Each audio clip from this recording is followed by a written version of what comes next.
ఆదిలాబాద్ జిల్లా సోన్ మండలంలోని న్యూ వెల్మల్ గ్రామం అయ్యప్ప నామ స్మరణతో మారుమోగింది. గ్రామానికి చెందిన గంగుల నరేందర్ స్వామి ఆధ్వర్యంలో అయ్యప్ప మహా పడిపూజ కన్నుల పండుగగా నిర్వహించారు. పడిపూజ మహోత్సవానికి అయ్యప్ప స్వాములు భక్తులు పెద్ద ఎత్తున తరలివచ్చారు. ఈ సందర్భంగా గణపతి, సుబ్రహ్మణ్య స్వామి, అయ్యప్ప స్వామి ఉత్సవ విగ్రహాలకు పంచామృతాలతో అభిషేకం జరిపారు.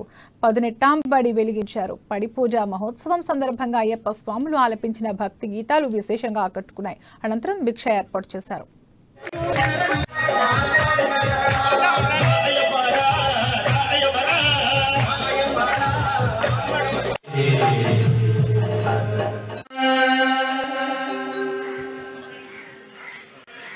గజ్జల గణపయ్యకు